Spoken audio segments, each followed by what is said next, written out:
Hello, new Stoics. This is Tim, and this is Nightly at Meditations. So, I hope everybody is sitting around, kind of relaxed or laying down and just kind of unwinding for the night.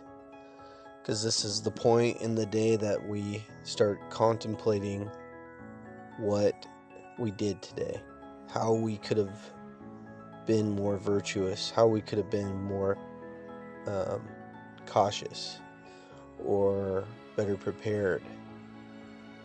So, me personally, I've been recovering from a cold, so I haven't been doing too much. I was helping my wife shop for the holidays, and more or less, it was an okay day, except a couple times I was drawn to anger by my daughters acting out a little bit, but more likely than not, I kept my cool. I didn't raise my voice to a certain degree, so I'm happy about that.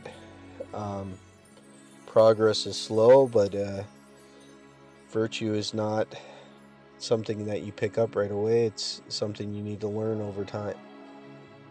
So, one topic I wanted to bring up was a perception of being happy versus actually being happy, and it's an idea from existentialism that is called authenticity, that I feel like is really important to Stoicism.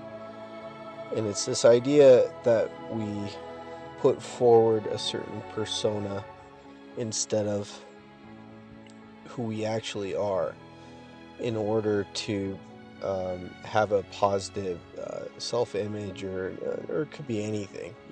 Maybe you just don't want to be hassled by your parents, even though you're suffering from depression, or maybe you just want people to think that you're a happy-go-lucky person, because the perception of somebody being happy and it almost corresponds with success in many ways. But the one thing that I want to add to this with Stoicism is the, we should not just try and control our emotions in a way that we are emotionless. We need to maintain ourselves when we do this. We need to act in an authentic way. It's kind of like when I was a young man, about 14 years old. My father had a big project and he really needed my help, but not only that, he wanted to spend time with me, but he couldn't really say to me, because of, I think, just issues with masculinity. It's really hard for some men to say, I need your help, or I really would like to talk to you, or I miss being around you. So, being a teenager, I was very reluctant, and I I eventually gave in, but reluctantly, and in the most moody way possible. And it was a hard project. We were tarring on the roof and trying to get rid of any kind of holes that could develop. And everything he'd ask me, he was just trying to put on a positive uh, persona and trying to get me to do something. And eventually I just keep pushing until his true feelings come out, and um, he got emotional and he said, hey, all I'm trying to do is spend time with my son because I love you. And it was one of the first times that I saw the authentic father that I never really saw before. And I saw him not only as an authentic person, but as somebody who I was mistreating. I was not being respectful, and I was being an unvirtuous little kid.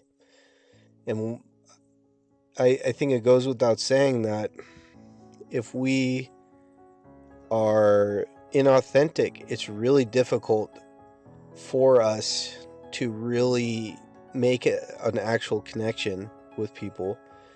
And it's also very difficult for us to relate to people. And so I think that we need to control our emotions. That doesn't mean be emotionless. We are not robots. We are Stoics. And just because we don't freak out and scream and yell doesn't mean that we're not angry, that we're not happy, and we're not all these things. And so it's very important for us to try and stay authentic. And it's something that really means a lot to me. And I feel like it's something that Stoicism needs. Even though I feel like it always had that, but some new thoughts on authenticity really do help the ideas. But anyways, I hope everybody's having a great evening, and I will probably post another episode on Monday night, but maybe not. We will see. If this is the last episode of the holidays, then Merry Christmas, and I hope everybody has a great night, especially my Christian friends, and I hope everybody does well. Thank you.